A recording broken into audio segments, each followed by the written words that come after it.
Bienvenidos a Referentes, un espacio donde exploramos las historias y trayectorias de personas que vienen dejando huella en su campo. Aquí descubriremos cómo superaron desafíos, cómo enfrentaron crisis y qué energías le permitieron convertirse en verdaderos referentes. Prepárate para inspirarte con cada episodio.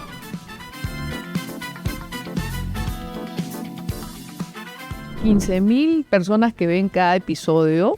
Solamente hay 250 personas que se han suscrito al canal.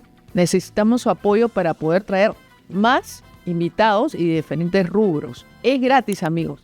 Esperamos que nos apoyen y nos vemos en un siguiente episodio. ¡Adiós! Hola amigos, ¿qué tal? ¿Cómo están? Bienvenidos al podcast Referentes. Soy Diana Raque, gerente general de Raque & Associates, firma internacional de búsqueda de ejecutivos y coach. Y el día de hoy tenemos a nada menos a Juan Carlos Galdos. Bienvenido, Juan Carlos. ¿Qué tal? Muchas gracias por tenerme. Juan Carlos Galdos es el gerente general de Trupal del Grupo Gloria desde enero del 2024, impulsando la expansión, automatización y sostenibilidad. Es ex CFO y gerente de estrategia y supply chain y transformación en tasa del Grupo Breca. Antes ocupó cargos ejecutivos en Ranza, en áreas financieras y de estrategia. Trabajó 3 años haciendo consultoría de negocios en Nueva York. Es economista de la Universidad del Pacífico con un MBA en Harvard. Bienvenido, Juan Carlos, al programa. ¿Cómo estás? Muy bien, muchas gracias. Muy honrado de que me hayas invitado a conversar contigo. Por favor, al contrario. Bueno, siempre ha sido un lujo tener a gente como ustedes, pues, gerentes generales y personas que han vivido en el extranjero, en el Perú, y tienen muchos aprendizajes que pueden aportar acá a nuestro público. Cuéntanos, Juan Carlos, un poco cómo fueron tus inicios, de dónde vino esa motivación para trabajar en el área de finanzas, cómo lograste desde ese momento de chico, digamos, soñar o verte, cómo te veías, qué te veías haciendo. Sí, bien gracioso porque en verdad yo nunca planeé pasar ni siquiera por el área financiera. Yo en realidad venía de hacer otras cosas. Yo empecé mi carrera, si bien la empecé en banca, yo trabajé, me acuerdo, hacía mis prácticas en el Citibank y me iba a quedar a trabajar ahí. Me contrata la empresa TIM, no sé si te acuerdas. Claro, la italiana. Fui de los primeros contratados en TIM para ver temas de servicios internacionales, no tenía nada que ver con finanzas. Sí. Eso fue por ahí, por el 2002, creo, ¿no? Yo fui de los primeros en entrar, entré fines del 2000 o principio del 2001, me parece, de los primeritos. Y no tenía nada que ver con finanzas, era como un product manager, llegué a ser, digamos, ¿no? Estuve como 4 años antes de ir a hacer mi maestría a Estados Unidos. Y después de la maestría hago consultoría de negocios. Entonces todavía no estaba en el tema financiero, pero digamos, desde chico a mí lo que me gustó mucho era resolver problemas y me gustaba mucho el tema de negocios en general. Entonces creo que por ahí fui haciéndome el camino y el tema financiero llegó como un tema circunstancial en realidad, porque yo ya cuando estaba trabajando en Perú después de la maestría, después de vivir en Nueva York, trabajé 3 años por allá, vine a Ranza, vine al Grupo Romero y después de un par de años, 2-3 años que estuve ahí trabajando en la gerencia de estrategia, me ofrecen ser CFO de la empresa, ¿no? Yo todavía era chico, tenía 36 años. Y digamos, no venía del camino tradicional de analista de finanzas, claro, jefe de finanzas y llegar hasta la gerencia de finanzas, sino yo llegué por el costadito, llegué por el lado, digamos, de estrategia, ¿no? Y cuando Emilio me dice en ese momento, bueno, ¿vas a ser el CFO? ¿Te interesa? Y le digo, sí, Emilio, pero tienes que saber que yo no sé nada de eso, ¿no? Emilio faltó, se apostó por ti, ¿eh? Sí, olvídate. Pero apuntó bien, parece. Me dice, no te preocupes, vas a aprender. Bueno, le digo, está bien, vamos para adelante, ¿no? Y bueno, así fue que empecé en el tema financiero y al final tuve un paso por finanzas de más o menos 8 años, ¿no? Primero en Ranza y después en Tasa, ¿no? Entonces fue una parte importante de mi carrera. Me imagino, y sobre todo esa parte que tuviste ahí en Nueva York debe haber sido bien interesante. Cuéntanos un poquito qué... Bueno, en Nueva York el trabajo era lindo porque lo que hacía era un trabajo bien intenso. Yo hacía consultoría para las empresas de private equity, ¿no? Entonces ellos tenían, por ejemplo, un target, una empresa que querían comprar y nosotros hacíamos toda la parte del due diligence estratégico, es decir, el due diligence del negocio, ¿no? Entonces teníamos que entrar a una empresa, entender bien si los forecasts que ellos estaban poniendo acerca del futuro, de la valorización de la empresa, eran realmente verdaderos o no. Y para eso tenías que entender el mercado, la industria, los competidores, hacer un análisis muy rápido del negocio, ¿no? 3 semanas, 4 semanas tenías que entrar, conocer la empresa, entender el mercado, conocer la industria y ver si internamente tenían los capabilities para lograr lo que ellos decían que querían lograr, ¿no? Entonces nuestra chamba era prácticamente decir, oye, ese forecast que te están presentando, ¿lo veo o no lo veo? ¿No? Castígalo, o de repente se están quedando cortos, veo mucho más potencial, ¿no? Y con eso la firma de Private Equity terminaban de hacer su valorización y procedían o no a la compra de la empresa, ¿no? Interesante. Y así puedes ver, pues, muy diversas empresas, ¿no? Eso fue lo bonito, te digo, porque trabajé como con 10 u 11 industrias diferentes, ¿no? En el lapso de 3 años, ¿no? Porque era muy rápido todo, ¿no? ¿Cómo llegaste ahí? ¿Cómo así? Terminé el MBA. Yo una de las cosas que me di cuenta entre el primer y el segundo año del MBA, hice una práctica, ¿no? Haces una práctica, un summer internship que le llaman, ¿no? Y lo hice en banca de inversión, trabajé en Morgan Stanley. Y una de las cosas que me quedó súper claro de esa práctica, yo no quería ser banquero de inversión, no me gustó. y no era lo mío, ¿no? Y me fue bien y todo, pero no me gustaba. ¿Por qué? ¿No? ¿Qué era lo que no te gustaba? Era demasiado... Te gastabas demasiada energía ahí. Sí, demasiada energía. Era demasiado, digamos, no, te diría el compromiso, pero ni siquiera eso, porque no me interesa trabajar horas con tal de que uno disfrute lo que está haciendo, pero no era, te diría, el mejor ambiente el que encontré. Era un ambiente muy fuerte, muy aplastante. Muy competitivo también. Sí, pero la competencia a mí finalmente, yo también soy una persona relativamente competitiva, pero sí, efectivamente hay un poco de todo y no terminé disfrutándolo muy político tanto. Puede ser también un poquito esa de todo. Creo que es la parte que no encaja a veces, ¿no? Sí. Cuando uno recién empieza, sobre todo, no le gusta esa parte. Exacto. Ya cuando creces tiene que ser un poquito más político. Sí. Y lo bonito del desarrollo de las personas es que te das cuenta qué quieres hacer y te das cuenta qué no quieres hacer en tu vida, ¿no? Y una de las cosas que yo dije, esto es lo que no quiero hacer en mi vida. Entonces pasé la página y ahí fue que, terminando ya mi segundo año del MBA, digo, ok, quiero hacer otra cosa, ¿no? Quiero hacer algo más amplio. Y en esa época te estamos hablando del año 2007, pues, ¿no? Estados Unidos estaba booming antes de la debacle del 2009, ¿no? Y en verdad, pues, uno se graduaba con muchas ofertas de trabajo. El panorama laboral en Estados Unidos era enorme, ¿no?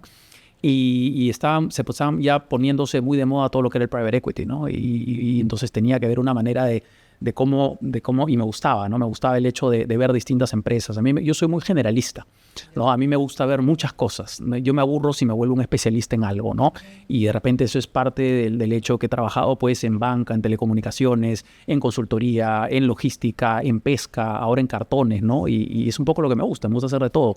Y eso es lo que le encontré a la consultoría también, ¿no? La misma consultoría me daba esta oportunidad de trabajar en distintas industrias en un periodo corto de tiempo, y eso es uno de los motivos por los cuales decidí trabajar en eso, ¿no? Y así fue como llegué.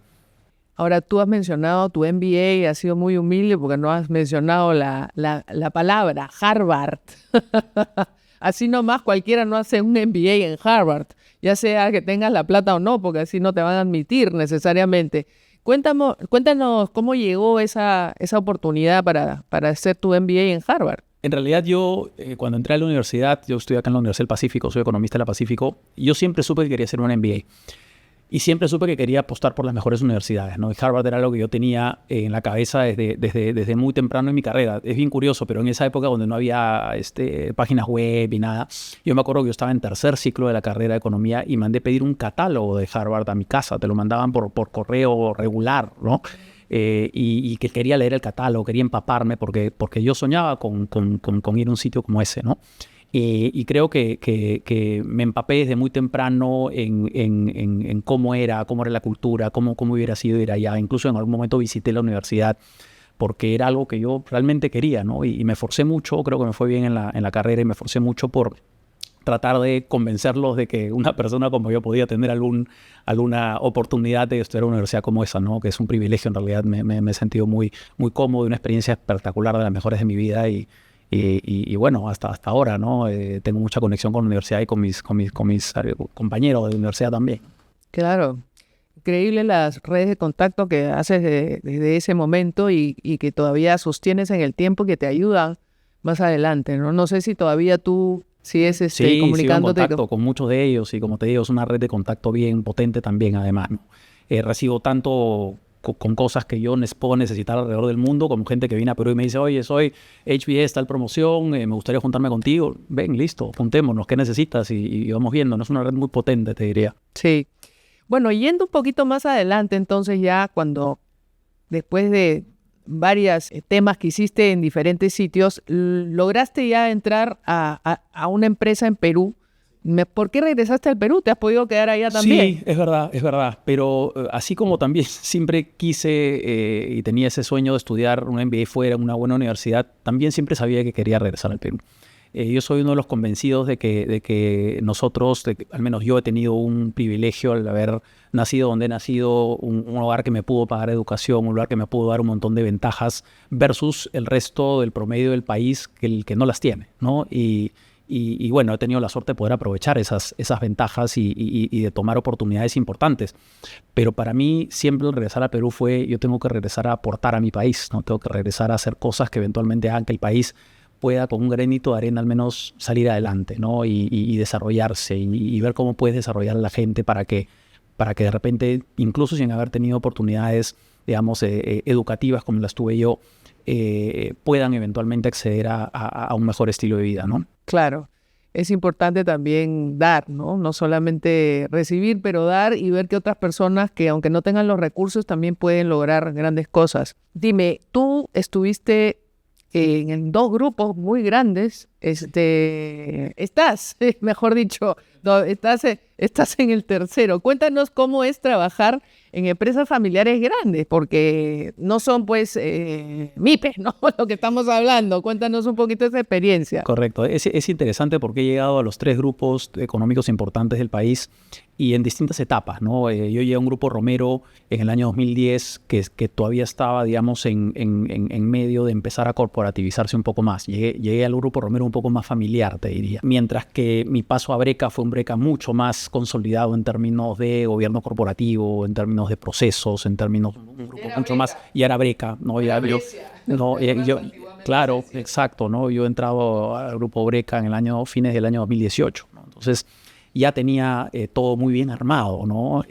Mucho más orden, ¿no? Y ahora estoy pasando un grupo Gloria en el cual precisamente está empezando esa corporativización también. Está empezando un proceso de transformación bien importante que llevando a cambiar muchas cosas y está pasando a esa etapa que vivieron de repente un Breca muchos años atrás y que va hacia esa consolidación y homogeneización de procesos y orden, ¿no? Y corporativización que eventualmente pasa por de repente con delegación de funciones dejar a que empresas digamos, tengan un poco más de independencia para tomar decisiones alineadas a un plan integral, ¿no? Que eso es un poco lo que eventualmente podría venir, ¿no? Es interesante que hayas estado en esos 3 grupos muy grandes peruanos.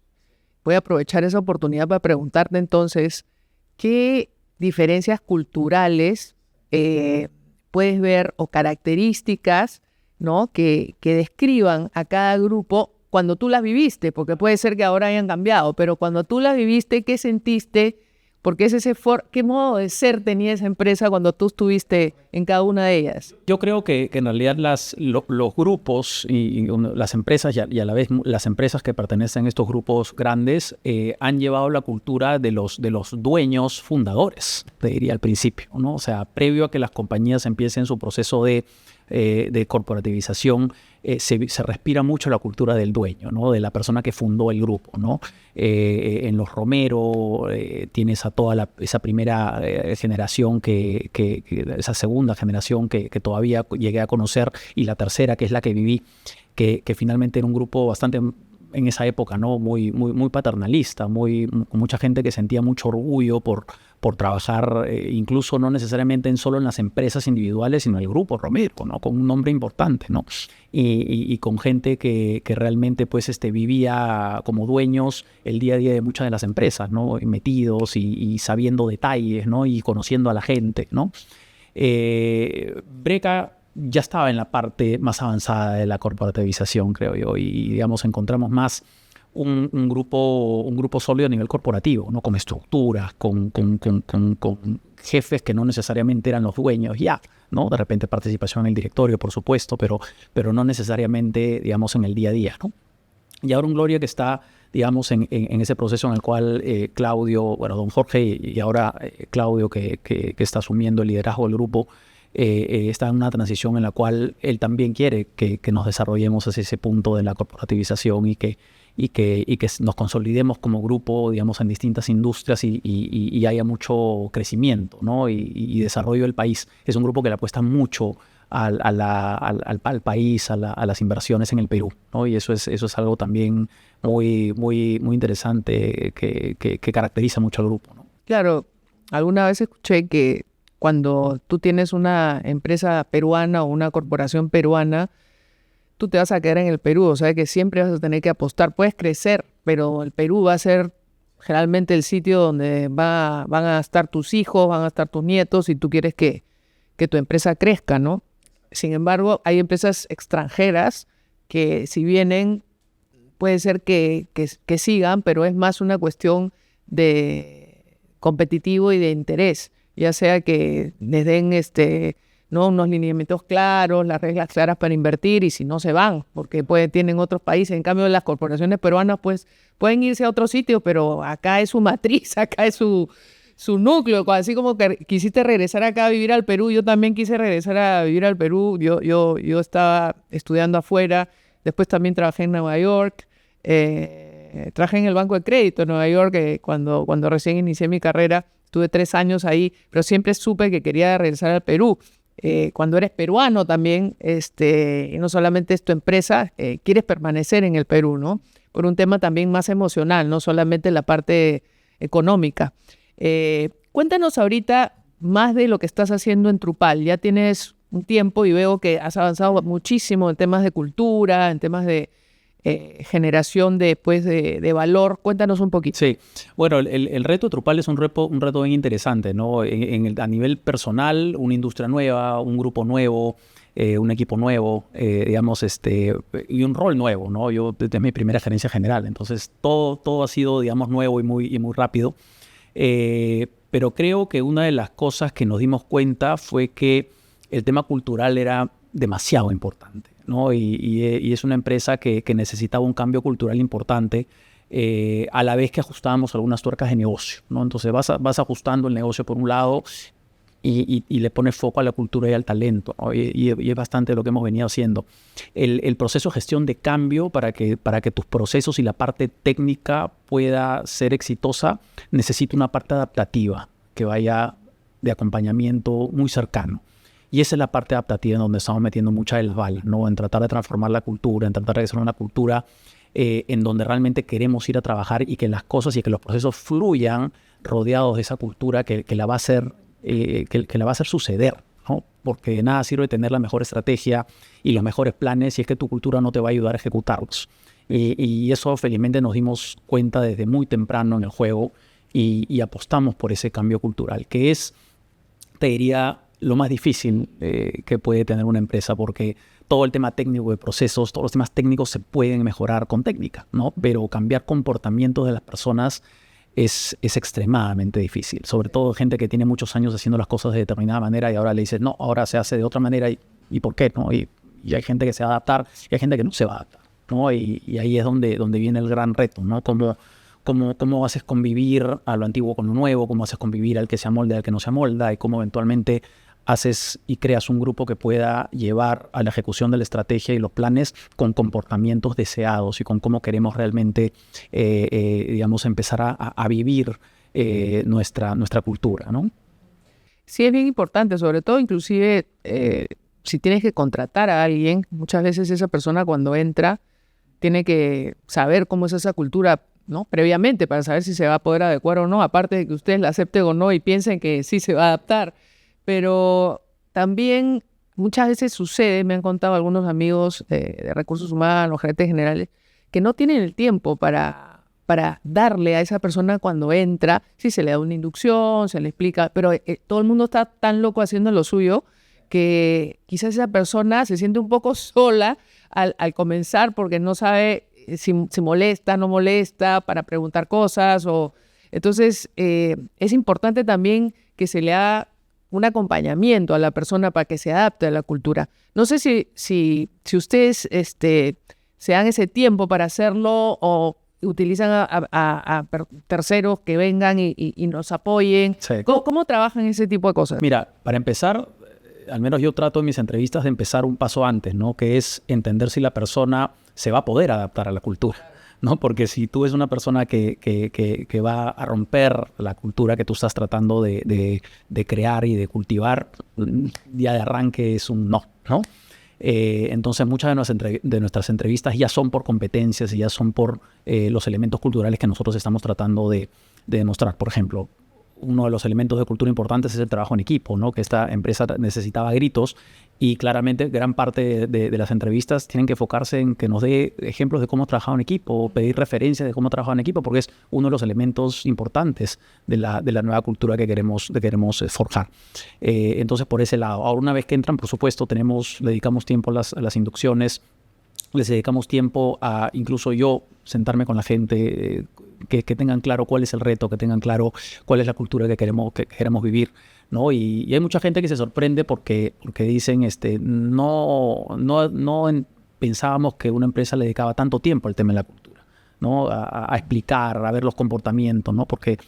Y coincide con que es lo que queremos transformar. Entonces, si nosotros mismos no nos ponemos las pilas desde el principio y le hacemos entender a la gente que esos son los comportamientos que queremos tener y cuáles son los que no queremos tener, y eventualmente ese no va a traer también eventualmente algunas consecuencias, el no comportarse de esa manera, es importante que le dediquemos tiempo, ¿no? Y no nos puede ganar el día a día para esas cosas, no son no negociables, ¿no? Hablando de referencias, también pasa bastante, conversando con algunos amigos, que cuando sacan referencias de otros conocidos o personas vinculadas a la persona que va a entrar a trabajar, acá en el Perú, sobre todo, son muy políticamente correctos, ¿no? La gente no te dice, a menos de que tú tengas una muy buena llegada y confianza, ¿no? Sobre todo gente ya que te conoce de años y que sabe que si te lo dice a ti, pues no va a trascender como que esa persona le haya dicho, pero te ponen alerta. ¿Cómo te ha ido con eso? Es el problema cultural que tenemos en este país, ¿no? O sea, yo cuando pido una referencia ahí tengo que decir, ojo que es para mí, ¿no? O sea, no me la referencia que le das a todo el mundo, es para mí. Yo soy el que está, no es una referencia cualquiera. A mi gente cercana tengo que decirle, tienes que decirme la verdad. La gente, ¿qué es lo que pasa? La gente se siente responsable cuando tiene una mala referencia de, oye, esta persona se va a quedar sin chamba por mi culpa, ¿no? O no lo va a contratar por mi culpa. Y el peruano en general, para todo, es una persona bien tibia en ese aspecto, ¿no? Escuché la pasada que alguien decía la puerta juntita nomás, ¿no? Cuando salen de tu oficina te dicen, no, oye, al gerente, ¿le dejo la puerta abierta o le dejo la puerta cerrada? No, juntita nomás. No nos atrevemos. No nos atrevemos. O abierta o cerrada, pues. La quiero cerrada, pues. No, pero, juntita. ¿No? Hasta para eso somos tibios, está buena, ¿no? esa analogía. Sí. Entonces, para eso somos con los feedbacks también. O sea, no solo con la parte de referencias laborales, incluso con nuestros feedbacks. Tenemos que aprender a dar mejor feedback a la gente, que la gente realmente se lleve, digamos, lo que tiene que llevarse para que pueda servirle, pueda mejorar, ¿no? No que se lleve el sanguchito, mira, eres muy bueno acá y tienes esta cosita acá, pero eres súper bueno en todo lo otro. Y al final la gente pues se lleva la impresión de que está haciendo una buena chamba cuando de repente no la está haciendo. Y le estamos haciendo un daño.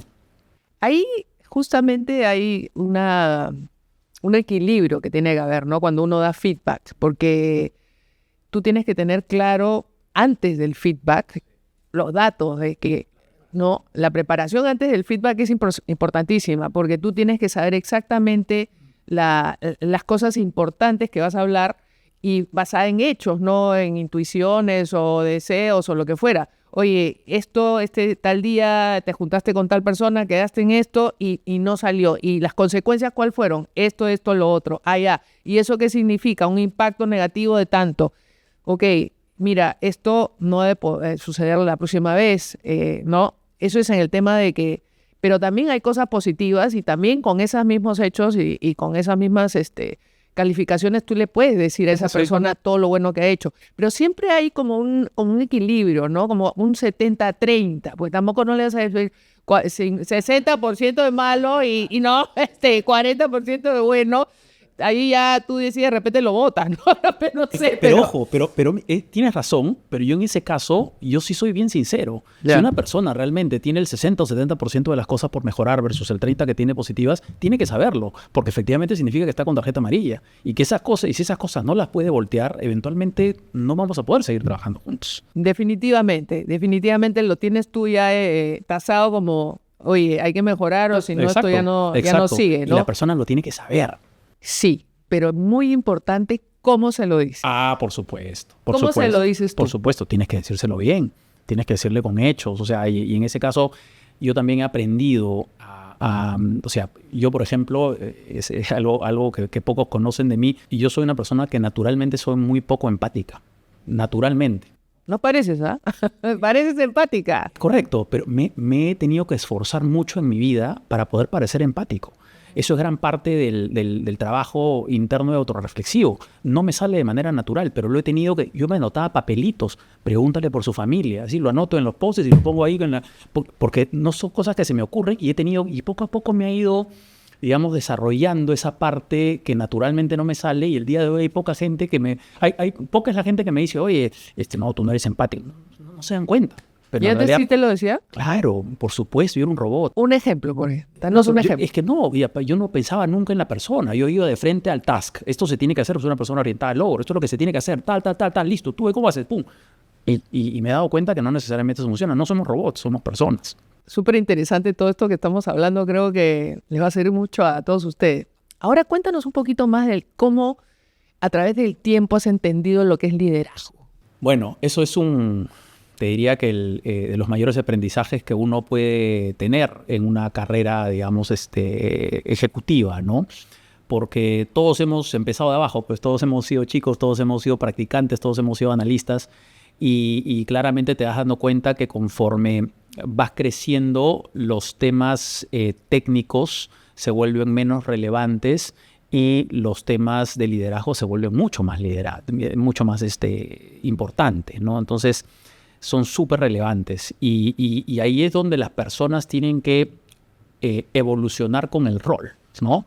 Porque hay gente que no evoluciona, hay gente que sigue de repente teniendo posiciones más altas, pero no necesariamente dejas el tema técnico y eso te impide gestionar el equipo con las herramientas con las que deberías.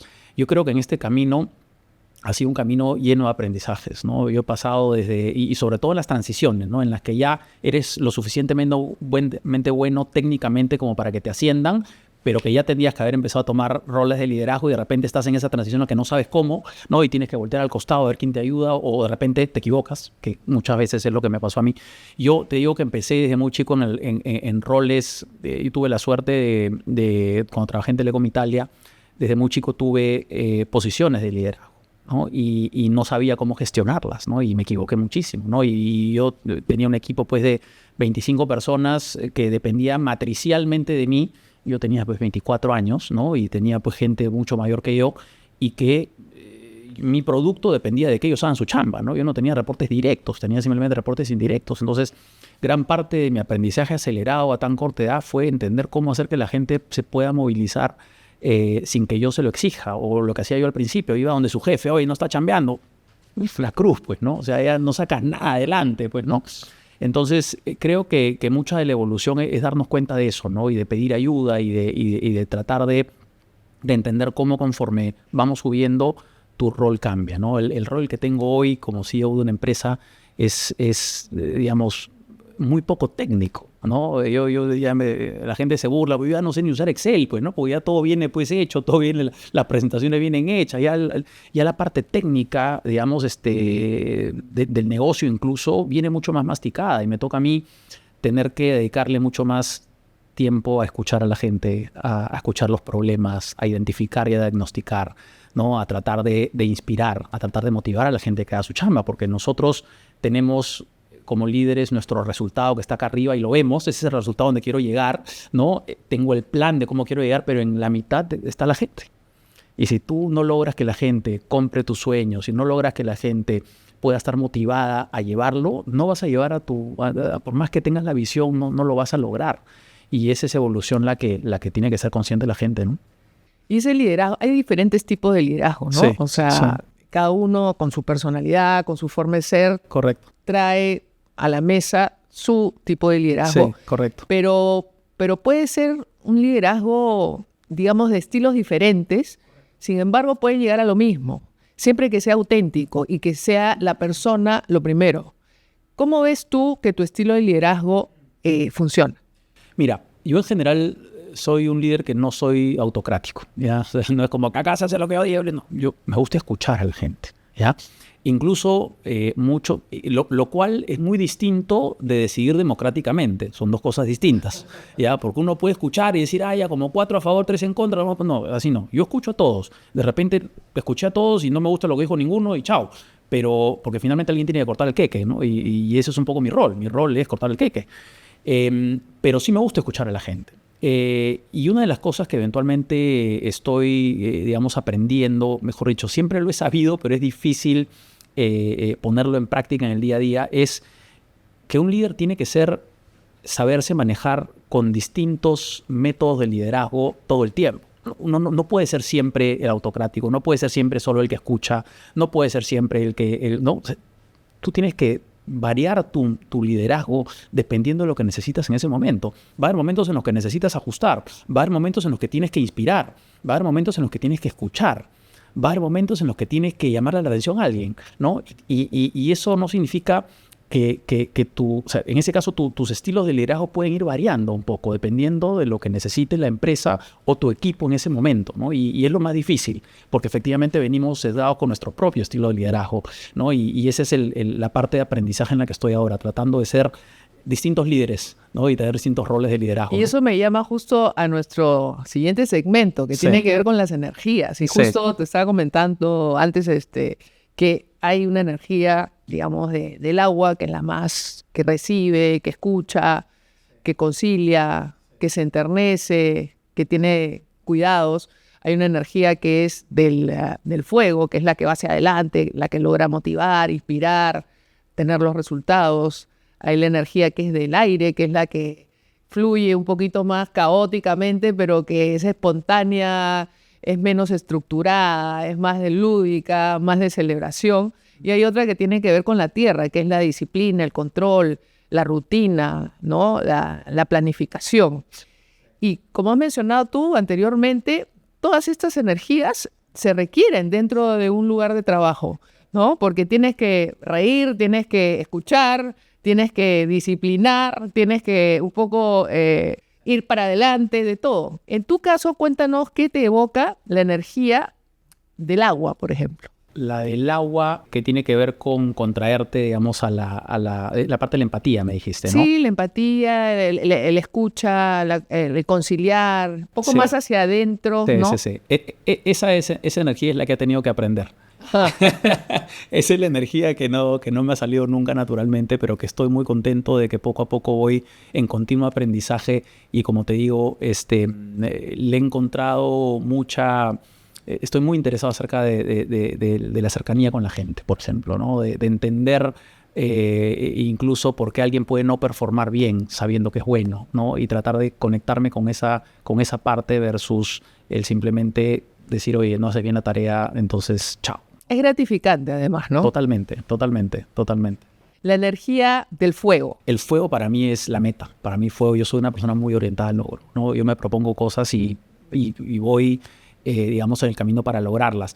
Lo que he aprendido con el tema del agua es cómo en ese camino no matar a nadie, pues, ¿no? O sea, tenemos que llegar al objetivo, pero tenemos que llegar bien, tenemos que llegar, ¿no? O sea, olvídate, no solo descartado el tema legal, sino también incluso el tema emocional, ¿no? O sea, tienes que hacer las cosas bien para llegar a la meta, ¿no? Eso es también parte del aprendizaje, ¿no? Sí, bueno, el truco de las energías es que hay que saber usarlas cada una en el momento indicado. Es como un arquero que estás ahí y te van a patear un penal y tienes que tirarme para acá, para allá, o para arriba, o para abajo, para que no te metan el gol. La energía, entonces, ahora de la tierra, la disciplina, el control. Sí, yo creo que mucho de eso me lo trae el balance familiar, ¿no? El balance familiar me aterriza mucho, ¿no? Yo en general soy una persona disciplinada, organizada, ¿no? Pero digamos, mucho de eso me evoca la familia, ¿no? Tienes 3 hijos, ¿no? Tengo 3 hijos, sí, chicos todavía de 11, 9 y 6, ¿no? Así que nada, me va a tocar trabajar hasta los 75, creo. Pero... Bueno, y la energía más lúdica, un poquito la del aire. Sí, esa en realidad me trae el balance con todo lo extracurricular, ¿no? Soy una persona que le gusta hacer distintas cosas, ¿no? A mí me gusta mucho la música, soy baterista, me gusta mucho el deporte, juego tenis, juego golf. incluso en mis vidas pasadas he sido actor. Entonces, todas esas cosas, ¿no? Me vienen por ahí, ¿no? Por esas actividades extracurriculares que soy muy curioso y me gusta la cocina, me apasiona la cocina. Entonces, son cosas que le van sumando al multifacético, al balance. Qué bueno, qué bueno. Juan Carlos Galdos, gracias por estar con nosotros, ha sido un lujo y esperamos verte pronto. Muchísimas gracias y mucho gusto por haber estado conversando contigo. Adiós amigos, nos vemos en un siguiente episodio. Chao.